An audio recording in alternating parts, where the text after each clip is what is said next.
नमस्कार दोस्तों, आज मैं एक नया टॉपिक लेके आपके सामने आया हूँ। वो है राज्यसभा का इलेक्शन, यानी कि आप राज्यसभा में मेंबर कैसे बन सकते हैं, आपकी क्या क्या एलिजिबिलिटी है, आपको कितना वोट चाहिए, यानी कि कोटा वोट कैसे निकलता है, और काउंटिंग, इलेक्शन प्रोसेस का जो काउंटिंग होता है वो काफ़ी इंटरेस्टिंग है। ये सब चीज़ें आज सिंपल लैंग्वेज में मैं आपके साथ आज शेयर करूंगा। मैं पहले ही बता देता हूं, मेरा हिंदी इतनी अच्छी नहीं है, फिर भी मैं ट्राई कर रहा हूं, यानी कि कोशिश कर रहा हूं ताकि आप लोगों को समझ में आए। और अगर कोई गलती हो जाता है तो I think you will do some excuses for me. So सबका तो मन है इलेक्शन लड़ने का, खेलने का, राज्यसभा मेंबर बनने का। मेरा भी मन है, शायद आप लोगों का भी होगा, क्यों ना हो, सबका होना चाहिए। एक बार संसद में लालू जी ने बोला था ना, सबको प्रधानमंत्री बनने का हक है, उसका भी है, मेरे को भी है, सबको भी है। यानी कि ठीक है, ये होना चाहिए, सबका माइंड में ऐसा होना चाहिए। तो वो अलग चीज़ है। आज ये जो राज्यसभा मेंबर होने के लिए जो इलेक्शन खेला जाता है वो काफ़ी इंटरेस्टिंग है। तो पहले मैं स्टार्ट करने से पहले मैं थोड़ा सा ये प्रेगाप ले लिया हूँ, एक एक करके मैं आज आपके साथ शेयर करूँगा। अबाउट राज्यसभा मैं थोड़ी सी संक्षेप में, यानी कि समरी बेसिस में मैं राज्यसभा में आपको बता देता हूँ। उसका बाद एलिजिबिलिटी क्या है, आप राज्यसभा का मेंबर बनना चाहते हैं तो आपका पास क्या क्या एलिजिबिलिटी होना चाहिए, इलेक्शन प्रोसेस क्या है, और कितना वोट चाहिए, कैसे निकलता है अब, और काउंटिंग कैसे होता है, वो भी काफ़ी इंटरेस्टिंग है। सो पहले तो मैं राज्यसभा के बारे में संक्षेप में बता देता हूं। हम लोग का इंडियन कॉन्स्टिट्यूशन में एक आर्टिकल है, आर्टिकल 80।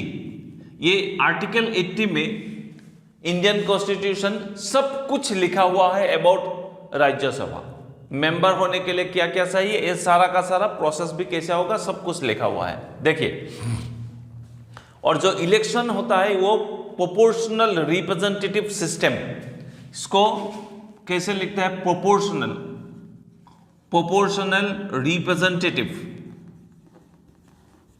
रिप्रेजेंटेटिव सिस्टम के आधार बेसिस पे ये इलेक्शन खेला जाता है, यानी कि समानुपातिक प्रतिनिधित्व पद्धति, इसको हिंदी में बोलते हैं प्रोपोर्शनल समानुपातिक रिप्रेजेंटेटिव, यानी कि जो रिप्रेजेंट्स करता है, और सिस्टम, इसको प्रणाली आप ऐसे भी बोल सकते हैं। तो इसी हिसाब से होता है।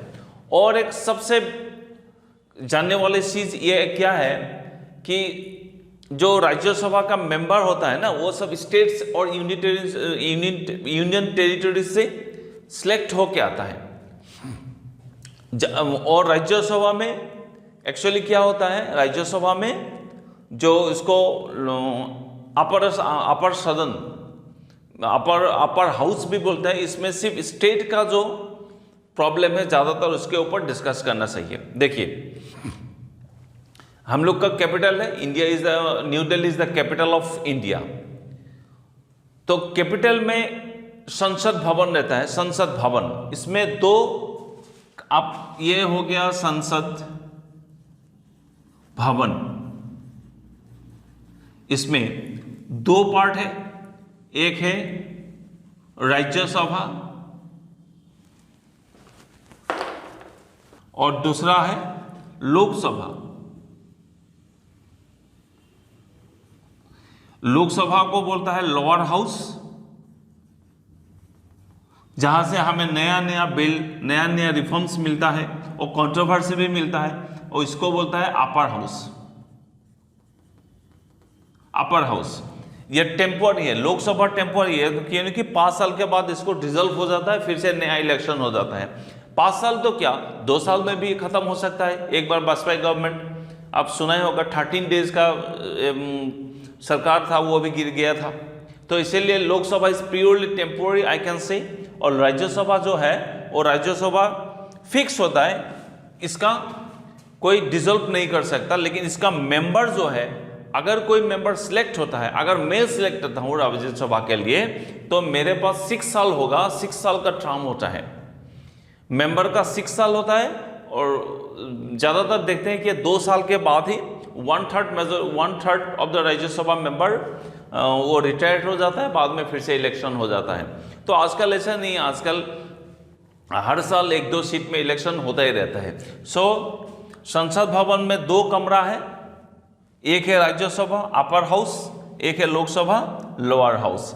तो ये राज्यसभा में कैसे मेंबर सिलेक्ट करते हैं, मैं आज मेरा टॉपिक यही है डिस्कस करने के लिए। देखिए, इंडियन कॉन्स्टिट्यूशन के हिसाब में नंबर ऑफ मेंबर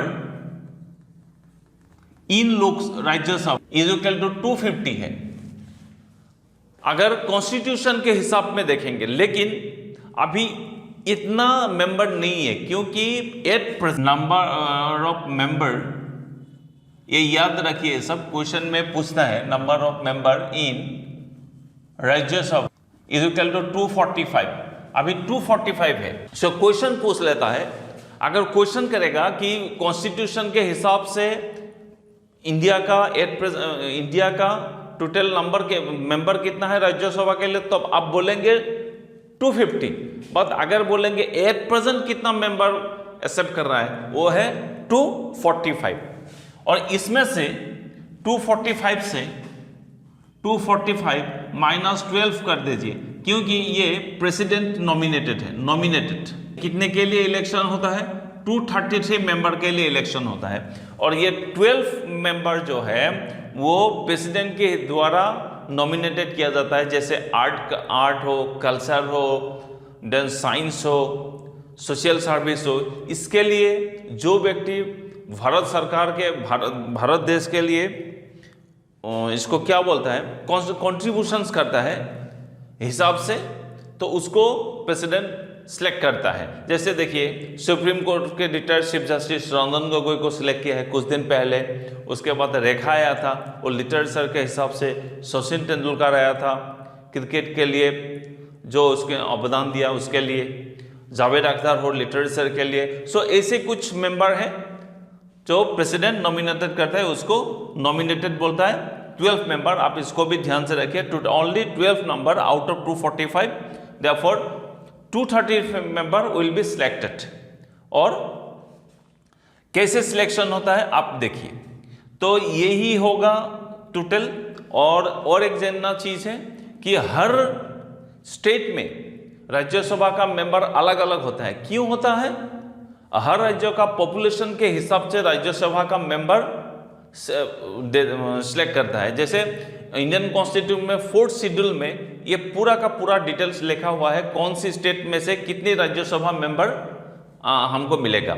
जैसे असम के लिए, Assam only now there are 2 Rajya Sabha member, 2 seats in Rajya Sabha, you can assume like that also. So population के हिसाब से कुछ मेंबर दे देते, वो 4th शेड्यूल में, कॉन्स्टिट्यूशन के 4th शेड्यूल में सब कुछ लिखा हुआ है।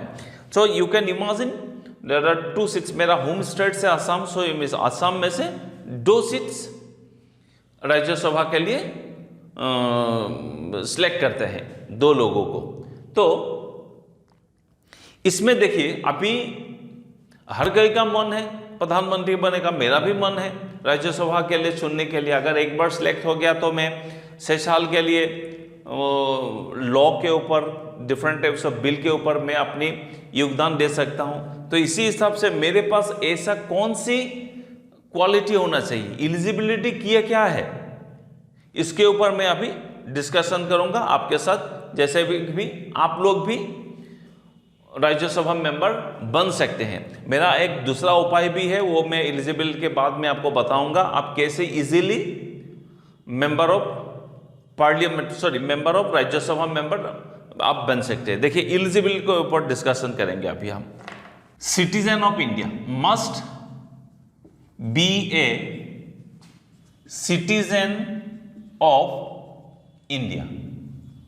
अगर आप भारत की सिटीजन है तो आप इसके लिए दावेदार है। नंबर 2, 30 इयर्स, यानी कि आप 30 और 30 से ज़्यादा होना जरूरी है, 30 ईयर्स से कम भी नहीं होगा। मैं इसको समझा देता हूँ। देखिए, अगर कोई व्यक्ति स्टेट गवर्नमेंट हो या सेंट्रल गवर्नमेंट हो, वो कोई नौकरी नहीं कर सकता, यानी कि प्रॉफिट मेकिंग जॉब में नहीं रह सकता। अगर वो प्रॉफिट मेकिंग जॉब में है तो राज्यसभा का मेंबर के लिए इलेक्शन खेलने के लिए उसको नौकरी या कोई भी पोस्ट हो उसको रिजाइन करना पड़ेगा। ये एक दूसरा इंपॉर्टेंट क्राइटेरिया है। नंबर 4, देखिए, अब इलेक्शन खेलने के लिए आप कोई क्रिमिनल नहीं हो सकता, हार्डकोर क्रिमिनल, यानी कि और एक दूसरे लैंग्वेज में आपको समझा सकता हूं। जैसे कोई आदमी किसी केस के लिए 2 साल के अधिक ऊपर जेल में नहीं रहना चाहिए। अगर आप फ्री है, ऐसा कोई आप क्रिमिनल ब्रेकग्राउंड नहीं है, तो आप इलेक्शन खेल सकते हैं। 5 नंबर, साउंड माइंड, यानी कि आप completely you have to be stay and healthy होना जरूरी है। आप कैसे दिमागी हालत, इसको नॉर्मल अगर मैं हिंदी में बोलना चाहूँ, दिमागी हालत आपका कंप्लीटली अच्छा होना चाहिए, नॉर्मल होना चाहिए, यानी कि आप पागल नहीं होना चाहिए, सिंपल लैंग्वेज में। और 6 नंबर में और एक आपको देता हूं, फाइनेंशियल स्टेटस, यानी कि थोड़ा सा भी पैसा आपका पास होना चाहिए। ऐसा नहीं है कि आप, सिंपल लैंग्वेज में मैं फिर से बताता हूँ, कोई भी भिखारी हो वो राज्यसभा का मेंबर के लिए नॉमिनेट नहीं हो सकता, वह इलेक्शन नहीं खेल सकते। सो मेरा ये है एलिजिबिलिटी का, मैं 6 नॉर्मल एलिजिबिलिटी दे दिया हूं आपके लिए। अगर आपके पास ये सब है, ये कंडीशंस आपके पास है, तो आप definitely you can apply for the ticket for Rajya Sabha. ये सब के अलावा अगर आप कोई भी पॉलिटिकल पार्टी के साथ काफ़ी अच्छा रिलेशन बना के रखते हैं, या कोई आप मेंबर है पॉलिटिकल पार्टी का, तो आपके लिए तो बल्ले बल्ले। जैसे भी मैं जैसे ही देखता हूँ, कोई भी बीजेपी का हो वो आराम से टिकट मिल जाता है, कांग्रेस पार्टी का हो कोई भी आसानी से मिल जाता है टिकट। सो इसीलिए अगर आप राज्यसभा का मेंबर बनना चाहते हैं तो आप कोई भी पॉलिटिकल पार्टी के साथ काफ़ी अच्छा लगाव रहना चाहिए, तो अब आपको आराम से ये टिकट मिल जाता है। ये दूसरा तरीका है।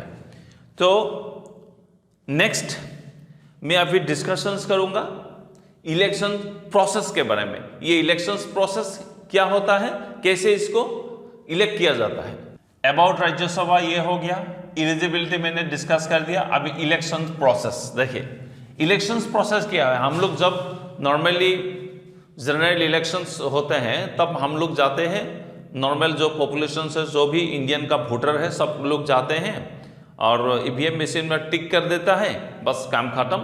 वही जो जीतता है, जो जिसको ज़्यादा वोट मिलता है तब उसको ही विनर बोलते हैं। तो ये राज्यसभा मेंबर के लिए जो इलेक्शन होता है ना, इसमें जो नॉर्मल वोटर है ये डायरेक्ट लिंक नहीं होता है। जैसे सोचिए, इलेक्शंस प्रोसेस में ये राज्यसभा मेंबर जो है ना, ये सब स्टेट का एमएलए लोग सिलेक्शन करते हैं। कैसे लिखते हैं, मैं इसको MLA, member of legislative assembly, MLA will select the Rajya Sabha member, Rajya Sabha member.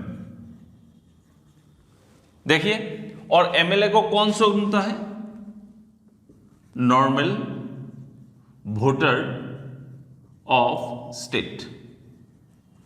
यानी कि आप कह सकते हैं जो एमएलए है, स्टेट का एमएलए है, वही राज्यसभा मेंबर को सिलेक्ट करते हैं। और एमएलए को कौन चुनता है, नॉर्मल वोटर ऑफ स्टेट। यानी कि हम लोग जो नॉर्मल पर्सन है ये डायरेक्ट इन्वॉल्व नहीं होता है, हम लोग का जो रिप्रेजेंटेटिव होता है वही राज्यसभा मेंबर के लिए वोट डालने का उन लोगों को अधिकार है। ये आप समझ सकते हैं। और ये इलेक्शन प्रोसेस मैं आपको जाने से पहले ही बता देता हूँ, ये completely it is based on preference. ये जो एमएलए होता है ना, ये एमएलए प्रेफरेंस देते हैं राज्यसभा मेंबर के लिए। मैं आपको समझाऊंगा ठीक से, बढ़िया तरीके से मैं समझाऊंगा, काफ़ी इंटरेस्टिंग है ये सब। और मैं और एक चीज़ बता देता हूँ, ये जो इलेक्शन होता है ना, ये बैलेट पेपर पे होता है। ये बैलेट पेपर और एक इंटरेस्टिंग है, ये not completely closed, not completely open. ये जो बैलेट पेपर हम लोग जो ईवीएम मशीन में वोट डालते हैं, कोई नहीं देखता किसको वोट दिया, लेकिन ये राज्यसभा का जो इलेक्शन होता है मेंबर का, ये ना कोई कंप्लीट क्लोज्ड है ना कोई ओपन है, it is a limited form of openness, ऐसे ही बोलते हैं। क्यों बोलते हैं इसको लिमिटेड फॉर्म ऑफ ओपननेस, क्यों बोलते हैं इसको? देखिए, जब एमएलए वोट देने जाते हैं ना, सब अलग अलग पार्टी का रिप्रेजेंटेटिव बैठा रहता है, तो जो इलेक्शन जब स्टार्ट होता है तब एमएलए लोग जो प्रेफरेंस देके चॉइस देके उसको पार्टी का रिप्रेजेंटेटिव को दिखाना पड़ेगा, क्योंकि धोखा ना दे, नहीं तो माल खा के दूसरा को चॉइस दे देगा।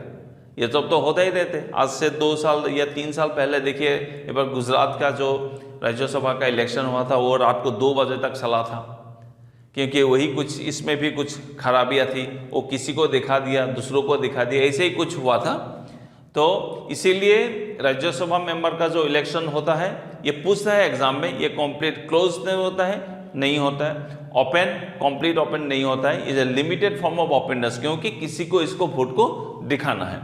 अब देखिए, वोट कितना वोट चाहिए राज्यसभा मेंबर बनने के लिए, कोई भी स्टेट से आपको कितना वोट चाहिए, इसको कैसे निकलता है, ये एक मैथमेटिकल फॉर्मूला है, मैं उसको अभी आपके लिए दिखाऊंगा। देखिए, नंबर ऑफ कोट यानी कोटा वोट लिख के दिया हुआ है। जैसे मेरा स्टेट है असम, अच्छा, असम स्टेट के लिए मैं अभी डिस्कस करूंगा। ये भी हो गया elections process, this is completed. Now ये हो गया नंबर ऑफ वोट और कोटा वोट इसको बोलते हैं। कंसीडर असम, इसको मैं असम कंसीडर कर लिया, कंसीडर असम। अच्छा देखिए, असम में टोटल एमएलए कितना है, टोटल एमएलए कितने हैं, 126 है। सो अगर कोई असम से राज्यसभा के लिए इलेक्शन लड़ते हैं तो इसको कितना वोट चाहिए जीतने के लिए? देखिए, नंबर ऑफ वोट कितने चाहिए, कैसे निकलता है, 126। हम लोग का असम में राज्यसभा मेंबर कितना है, राज्यसभा मेंबर कितना है, 02, 2 + 1 + 1 ऐसे लिखते हैं। तो यानी कि 126/3 + 1 यानी कि 42 + 1 यानी कि 43। यानी कि कोई भी व्यक्ति असम से राज्यसभा के लिए सुनने के लिए उसको कितना वोट चाहिए, एमएलए का 43 वोट से ज़्यादा चाहिए, 43 या 43 वोट से ज़्यादा सही है। कभी कभार इसमें एक आप देखेंगे, एक एमएलए का vote 1 MLA equal to 100 points, कभी कभार ऐसे भी देते हैं। तो यानी कि 43 × 100 दिस इम्प्लाइज 4300 पॉइंट्स, यानी कि कभी कभार इसे भी बोलते हैं, आप न्यूज़ में देखेंगे कि इलेक्शन, राज्यसभा इलेक्शन जीतने के लिए 43 पॉइंट्स चाहिए उसको। आप इसमें मत जाइए, आप मेरे हिसाब से आप इसमें 43 ज़्यादा आप लोगों के लिए अच्छा रहेगा, आप इसको हिसाब कर लीजिएगा। अब कोई भी स्टेट हो, महाराष्ट्र हो, गुजरात हो, राजस्थान हो, कोई भी स्टेट का अब सिर्फ आपको एमएलए का नंबर चाहिए और इसमें आप कॉन्स्टिट्यूशन का 4th शेड्यूल में जाइए, राजस्थान में कितना सीट है, महाराष्ट्र में कितना सीट है, आराम से निकल जाएगा। तब आराम से इस फॉर्मूला से कितने वोट आपको चाहिए राज्यसभा मेंबर बनने के लिए आप खुद आराम से निकल जाते हैं। ओके, तो लास्ट इज द काउंटिंग। देखिए, काउंटिंग ही सबसे अच्छा है, बढ़िया चीज यही है जानने के लिए काउंटिंग कैसे करते हैं। अब देखिए, मैं दिखा देता हूं आप लोगों को काउंटिंग इसमें कैसे करते हैं। अब देखिए ध्यान से, तो नंबर ऑफ वोट कोटा हो गया, अभी इसको मैं डिस्कशन करूंगा। काउंटिंग कौन वोट देता है, एमएलए वोट देता है। अच्छा देखिए, असम में सपोज 4 सीट्स है राज्यसभा के लिए, इसमें 4 लोग A, B, C, D ऐसे करके इलेक्शन खेला, 4 लोग इलेक्शन खेला, ये बैलेट पेपर में आ गया ये सब। ओके, अभी एक एमएलए इसको वोट नहीं देगा, चॉइस देगा। कैसे, एमएलए 1 MLA 01, जैसे ये उसको प्रिफरेंस, ये 4 लोग हैं, ए भी एक लोग है, बी भी, डिफरेंट पार्ट्स ऑफ, सपोज ए कांग्रेस से आया, बी बीजेपी से आया, सी एजीपी से आया, डी पीपी बोडोलैंड ये सब से आया, कोई भी पार्टी इसमें आ सकता है, सीपीआई हो सीपीएम हो, इसे भी आ सकता है, कोई भी कभार तो एनडीए से बोलते आके बोलते हैं, तो okay no problem. There are 4 persons suppose contesting elections for 2 Rajya Sabha seats, okay.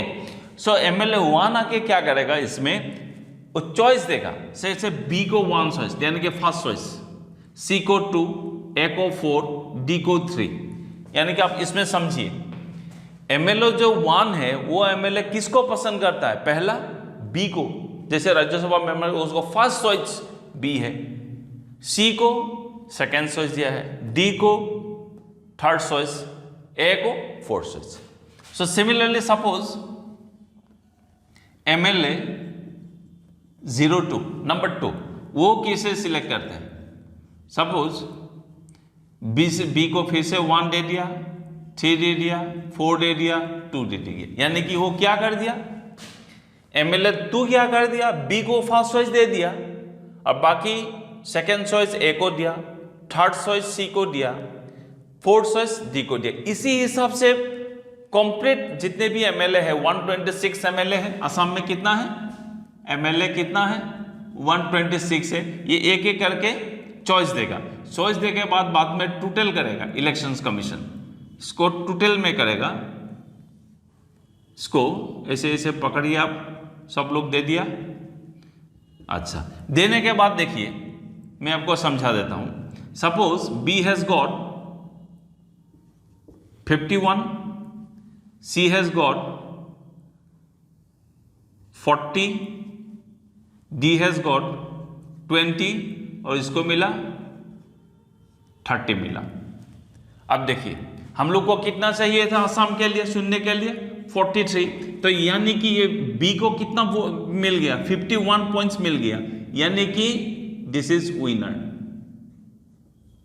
B पहले राउंड में इसको विनर कर दिया, तो बाद में जब नेक्स्ट राउंड होगा तब इंटरेस्टिंग होता है। नेक्स्ट राउंड में क्या होता है देखिए, नेक्स्ट राउंड में बी तो चला गया, बाकी कौन लोग रह गया, ए रह गया, सी रह गया, डी रह गया। देखिए ए सी डी रह गया,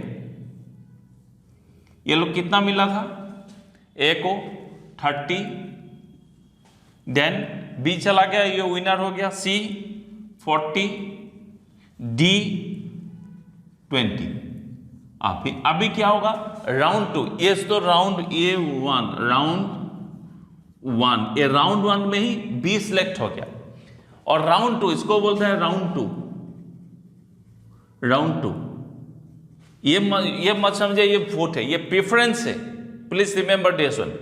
तो राउंड 2 में क्या होता है देखिए, 3 है, सी का फर्स्ट चॉइस है, लोगों ने MLA ने फर्स्ट चॉइस दिया है, बी को अभी सेकंड चॉइस में है, डी तो पूरा का पूरा इसको रिजेक्ट कर दिया। अब जो कमती वोट मिलेगा राउंड 2 में वो completely out of the rest, वो और इसमें रेस में नहीं होगा, यानी कि इसको आउट कर दिया। इसको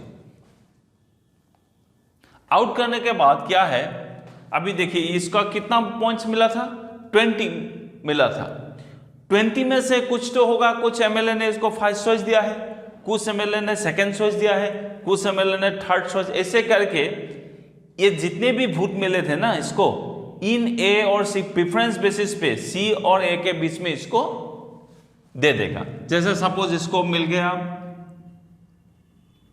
15 मिल गया और इसको मिल गया 5 मिल गया, जितने भी इसको प्रेफरेंस था ये फर्स्ट चॉइस सेकंड चॉइस के बेसिस पे ए और सी के बीच में इसको डिवाइड हो जाएगा। तो अब आप देखिए इसको कितना आ जाएगा, राउंड 2 में कितना आ जाएगा, इसको 55 आ गया, ये हो गया 35, यानी कि कौन जीत गया, जो 55 मिला था, यानी कि सी जो लोग था वही इलेक्शन जीत गया। यही सबसे इंटरेस्टिंग है प्रेफरेंस बेसिस पे, इसको इलेक्शंस कमीशन काफ़ी अच्छी तरीके से इसको हैंडल करता है, यानी कि जो आप लोग न्यूज़ में देखेंगे सारा MLA को इलेक्शंस प्रोसेस सिखा रहा है, इलेक्शंस प्रोसेस यही सिखाता रहता है ये एमएलए लोगों को। नहीं तो कहीं से एमएलए इलेक्शन खेल के जीत जाता है, लेकिन ये सब में गड़बड़ कर देगा, नहीं तो कोई माल खा के दूसरे को वोट दे देगा, चॉइस दे देगा, काम खत्म हो जाएगा। सो इसीलिए ये इंटरेस्टिंग, काफ़ी इंटरेस्टिंग है राज्यसभा मेंबर के लिए। तो इसीलिए मैंने सोचा इसके ऊपर काफ़ी स्टडी कर दिया, मैंने स्टडी करके सोचा आप लोगों के लिए भी ये मैं लेके आ रहा हूँ। तो मैं आशा करता हूँ कि मेरे वीडियो देख के थोड़ा सा भी नॉलेज आपको आया होगा। अगर आपको अच्छा लगा तो लाइक और शेयर ज़रूर कीजिएगा। मैं आ रहा हूँ और एक वीडियो, इंटरेस्टिंग वीडियो लेके आपके सामने। तो till then, bye bye and take care.